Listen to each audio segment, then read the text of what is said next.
Salut tout le monde. Aujourd'hui, nous allons expliquer le principe de la sérialisation et des sérialisations d'objets et voir comment l'effectuer pour rendre nos objets persistants. L'un des fondements de la programmation orientée objet réside dans l'idée de la réutilisation. La réutilisabilité n'est valable que tant que la Java Virtual Machine ou JVM est lancée. Celle-ci arrêtée, le contenu de la mémoire disparaît. C'est ici que intervient la sérialisation. Elle permet de stocker l'état d'objet ainsi que la manière de recréer cet objet pour plus tard. La sérialisation consiste à écrire des données présentes en mémoire vers un flux de données binaires. Ce procédé va donc nous permettre de rendre nos objets persistants. Dans le jargon des développeurs Java, sérialiser un objet consiste à le convertir en un tableau d'octets que l'on peut ensuite écrire dans un fichier. Pour sérialiser les objets d'une classe spécifique, il faut que celle-ci implémente l'interface sérialisable. La désérialisation est le concept inverse qui, à partir de données stockées dans un fichier physique, permet de recréer les entités en mémoire. On travaillera ce TP en utilisant Java comme langage de programmation avec l'IDE Eclipse. Maintenant, démarrer Eclipse. Dans la perspective Java, on va créer un nouveau projet. New Java Project qu'on va nommer par exemple TP utilisateur SD. Donc TP underscore utilisateur SD pour sérialisation et désérialisation. Puis je clique sur Finish. On va créer deux packages, bin et test. Bouton droit, nouveau package. Bin, c'est là où je vais mettre ma classe Java Bin. Et le package test, où je vais mettre ma classe de test. Dans le package bin, je vais ajouter une classe que je vais nommer par exemple personne.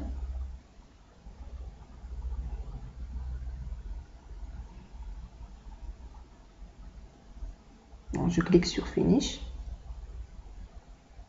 et qui va implémenter l'interface sérialisable.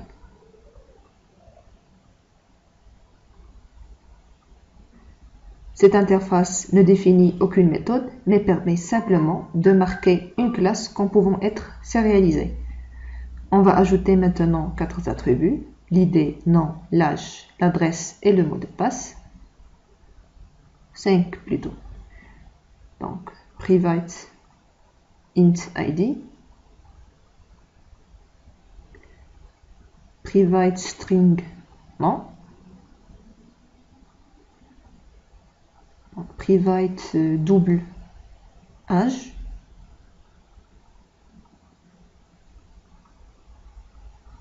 puis un attribut de type string pour désigner l'adresse, et à la fin mon mot de passe, donc de type bien sûr string.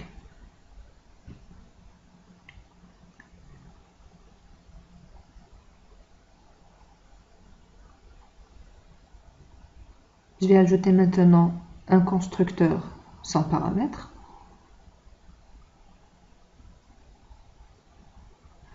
et un autre constructeur avec des paramètres.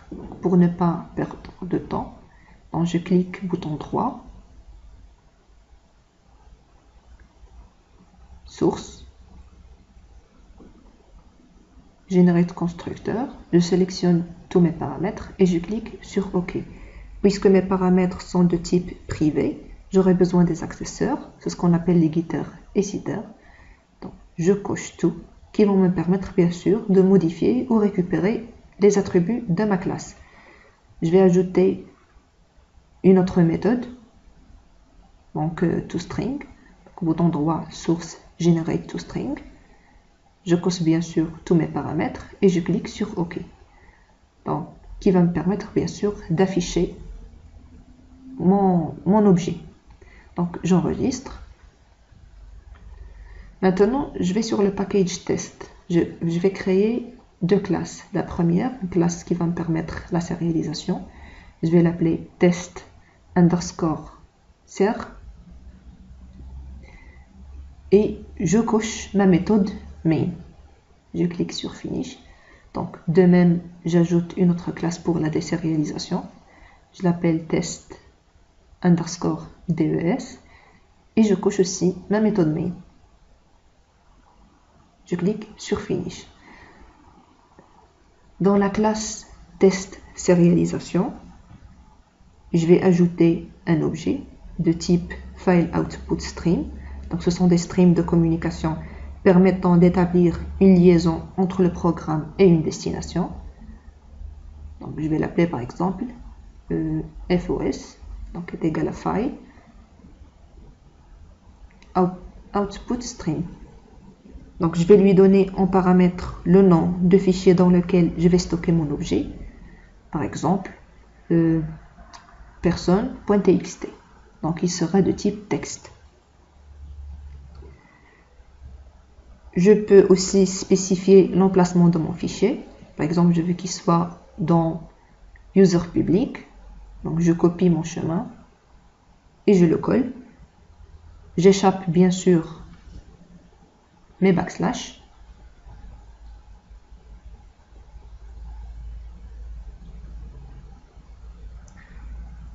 Donc, lors de ces opérations, bien sûr, une exception de type input-output exception peut être levée si un problème intervient avec le fichier. C'est pourquoi on va ajouter un bloc try-catch ou throws déclaration. Donc, je vais ajouter un bloc try-catch, c'est mieux. Donc, je vais généraliser bien sûr mon exception.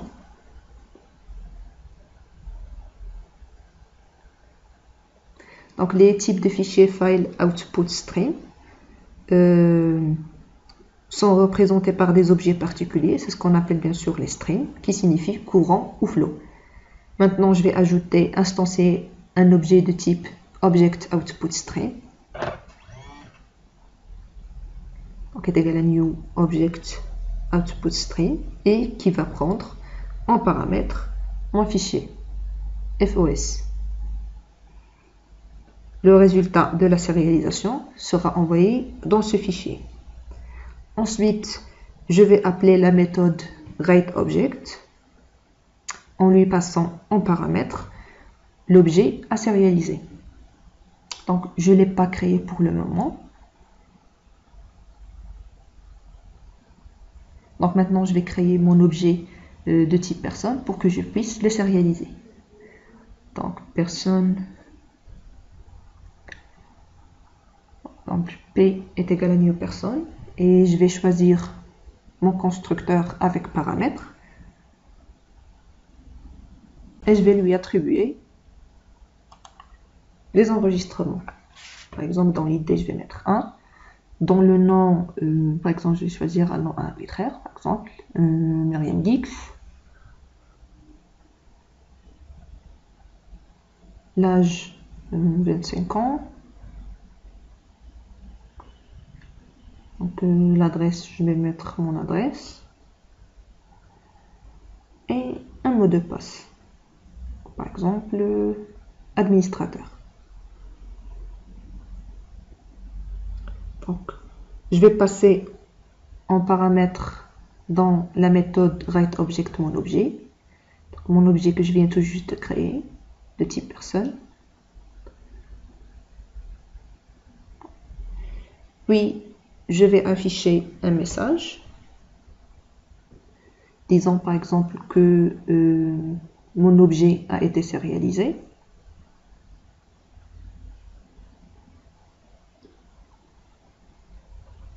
Donc, objet sérialisé. Et je ferme la sérialisation avec la méthode .close. Je vais afficher un autre message. Par exemple, disons que ma sérialisation est fermée. Par exemple, je vais mettre fermeture.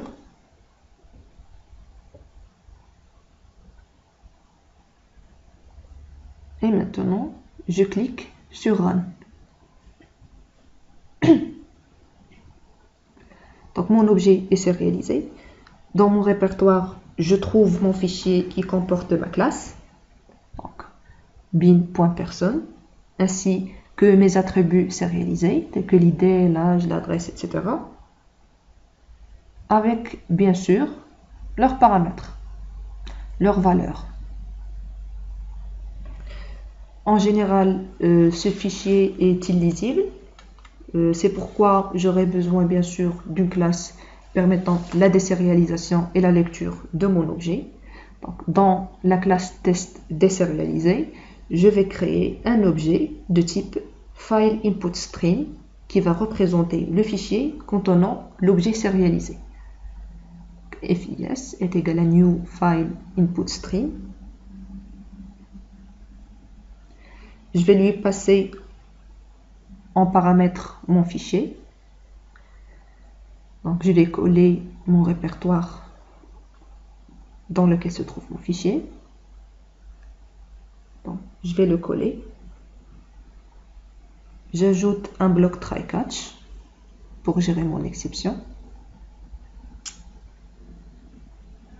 On déclare après un objet de type ObjectInputStream, donc en lui passant le fichier en paramètre. Je l'appelle OIS est égal à new ObjectInputStream.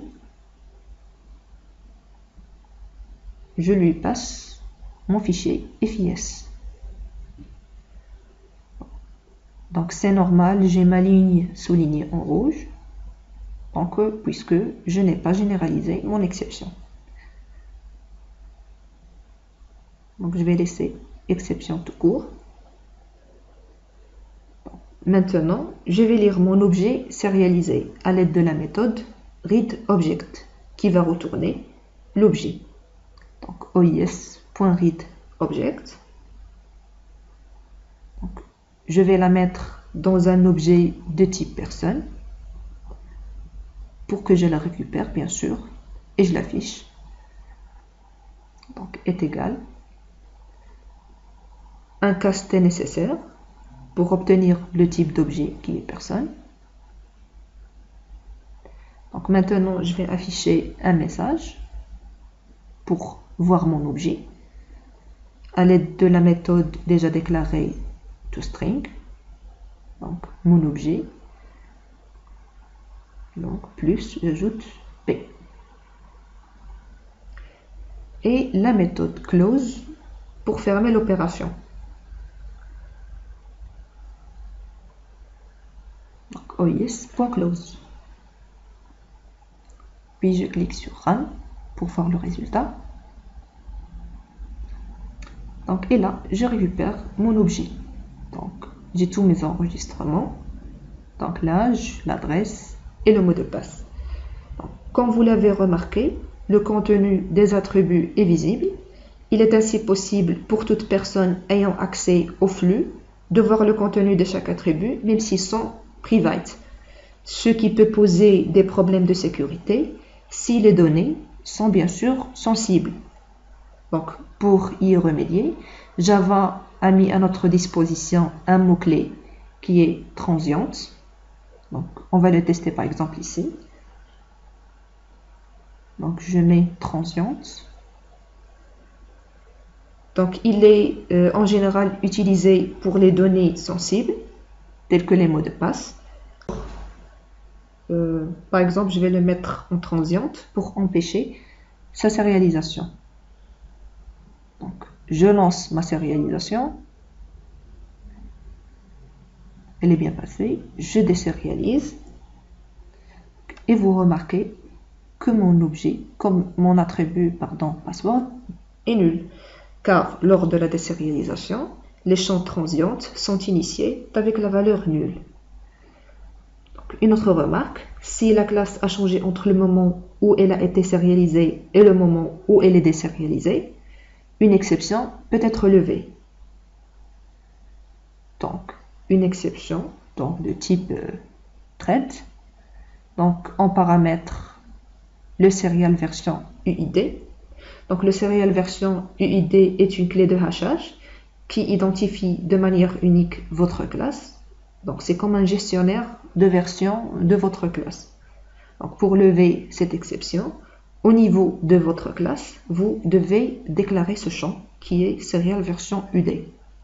Donc, pour le faire, il faut taper private, static, final et long. Et vous mettez le nom de votre attribut qui est serial version UD.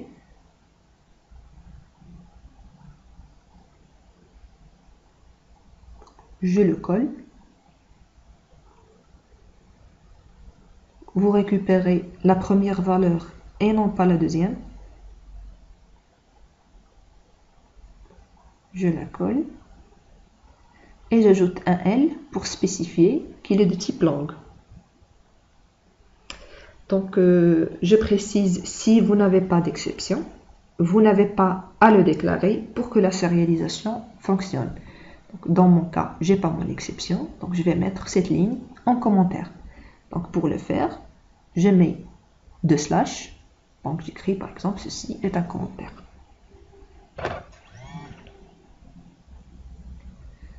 En général, Java se charge de calculer le serial version UID lors du chargement de la classe pour sérialiser et désérialiser. C'est donc fait d'une façon automatique. Donc vous n'avez pas à le déclarer si vous n'avez pas d'exception. Donc c'était une brève explication du mécanisme sérialisation et désérialisation. N'hésitez pas à laisser des commentaires ou des suggestions pour des futures vidéos et abonnez-vous à ma chaîne pour plus de tutos.